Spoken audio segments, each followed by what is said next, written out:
Chers amis d'ici et d'ailleurs, nous vivons des moments assez particuliers, des moments très sombres, des moments extrêmement délicats dont il nous faut mesurer toutes les conséquences et toutes les implications. Depuis 2 jours, s'est déclenché au Moyen-Orient une guerre, il faut l'appeler telle qu'elle, déclenchée par les États-Unis d'Amérique et leurs alliés israéliens qui ont choisi de frapper un pays, notamment l'Iran, et qui ont déclenché la riposte de ce pays qui a embrasé toute la région du Golfe.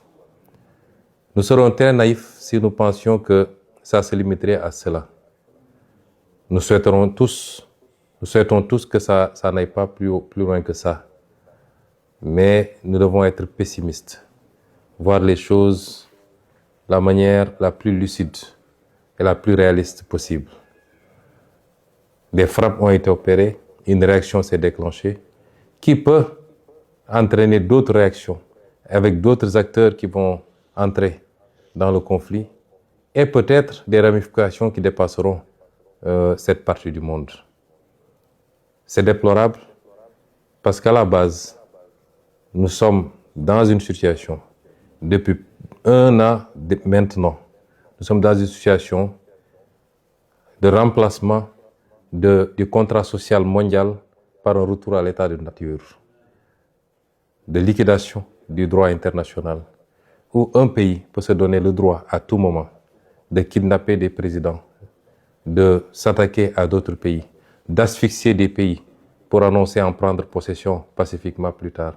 Un pays sans résolution ni mandat des Nations Unies peut décider de frapper d'autres pays, de tuer, d'assassiner, il faut le dire tel quel, leurs dirigeants. Ceci est extrêmement grave. Et tout l'équilibre du monde qui a été conçu sur ces 45 dernières années, voire ces 50 dernières années, s'en trouve compromis. C'est déplorable et il faut le condamner. Je me permettrai de présenter toutes nos condoléances à la famille et au peuple des dirigeants qui ont été assassinés, les dirigeants iraniens qui ont été assassinés, et souhaiter que ce conflit trouve une fin rapide pour le bien du monde. Il nous faut mesurer toutes les conséquences de ce conflit, qui dépassent le simple aspect militaire. Nous savons tous que aujourd'hui, le trafic autour du détroit d'Ormuz est compromis, et nous savons que minimum 40% ou 30% du pétrole mondial, des hydrocarbures mondiaux, passe par ce détroit. Les impacts sur le plan économique pour tous les pays, dont le Sénégal, dont la consommation en produits pétroliers dépend de ces trafics-là, les conséquences seront très importantes. Les conséquences de manière générale sur l'économie du monde seront très importantes, avec des impacts sur la mobilité des capitaux, sur l'investissement et les répercussions sur tous les autres produits de consommation.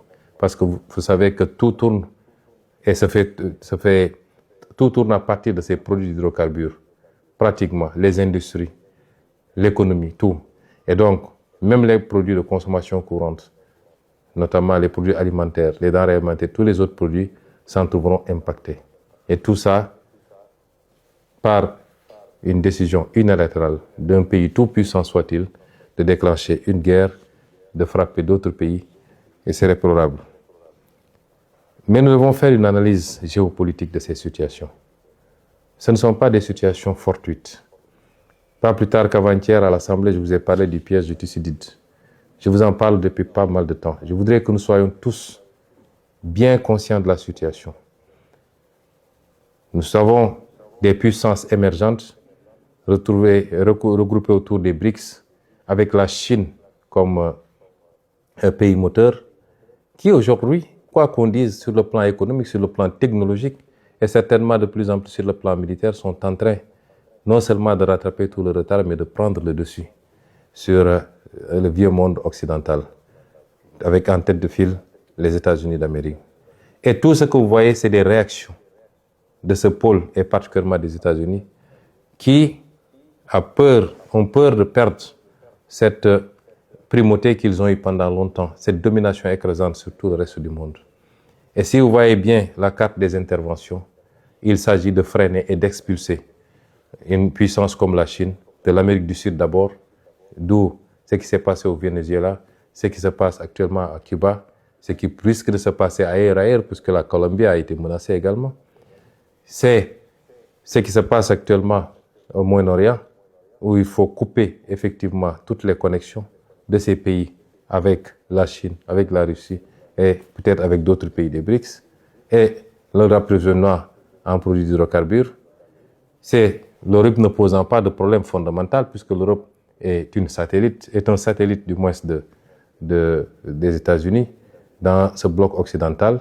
Tout ce qui se passe est une tentative d'isolement d'une puissance montante et de pouvoir après se consacrer particulièrement à cette puissance, soit dans le cadre d'une guerre commerciale. C'est heureux si ça se limitait à cela.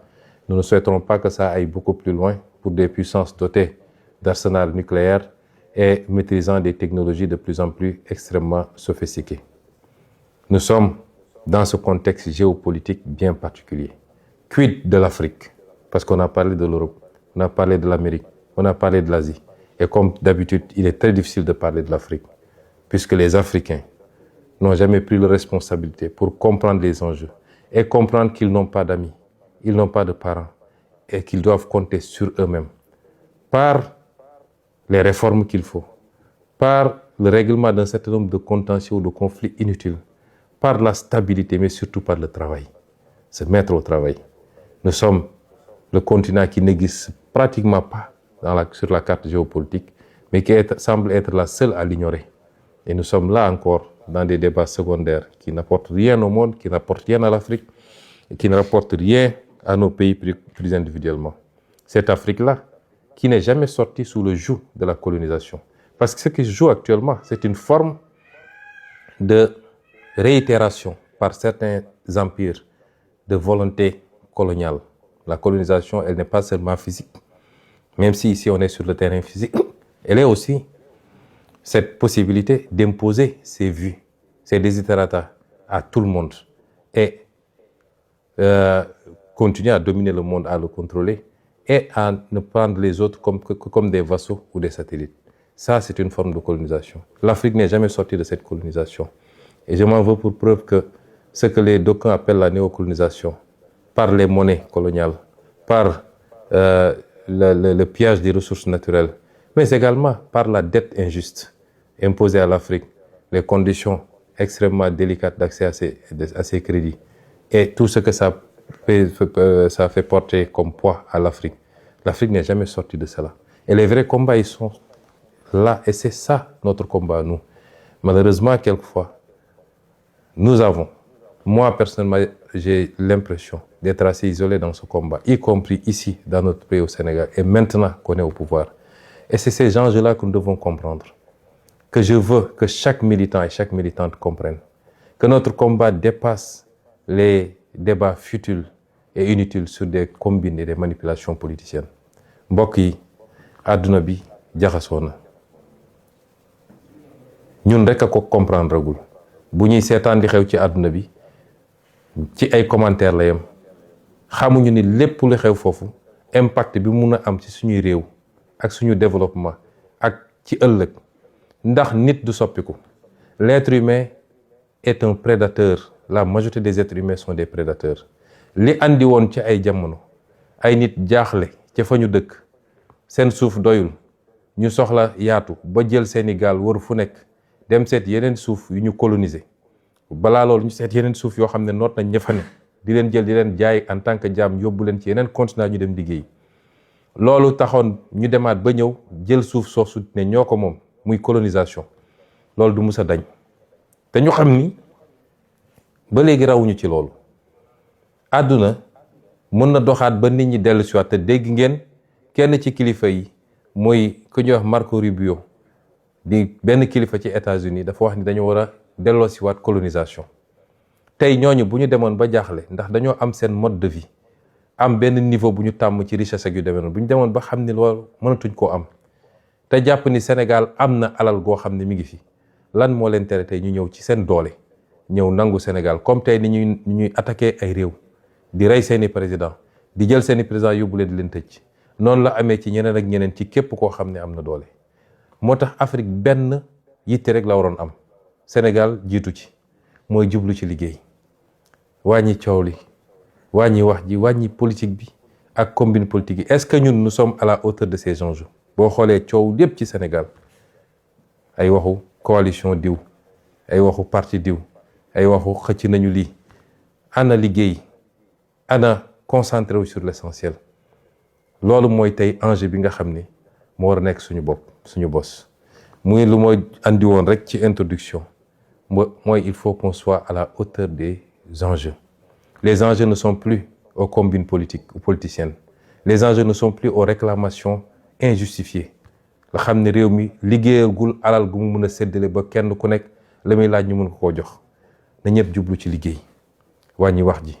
lu ko may nag la woon fa woon nan ñi defoon ba jiituñu ba xëy noot ñu bu ñu foog ne raw na ñu xëyaat ñëw noot ñu te duñ ci mën dara. bu dee réew yi ñu ëpp doole fuuf booy seet tey li xew diggante Russie ak Ukraine rek keroog damay seetaan benn documentaire ci benn guddi rek Russie yónnee na 850 drones yu mu envoyé Ukraine. ñun Sénégal mënuñoo jënd fukki drone yu mat ak suñu alal. kon nañu xam ni existé wuñu sax ci wàllu koom ak ci wàllu puissance ak ci wàllu doole waaye ñun foog nañ ñun ñooy le centre du monde. kon nañu jublu ci liggéey ndax lu ko mooy rek la woon fa woon. ñu ngi leen di gërëm di leen sant li introduction la woon ñoo ngi delloo kàddu gi nag jox ko mbokk yi kenn ku nekk li nga am ci yitte ci laaj ñu tontu ko lépp ñu def ko ci tey ak ci dal ak ci teggin ndax am na solo. Asalaamualeykum.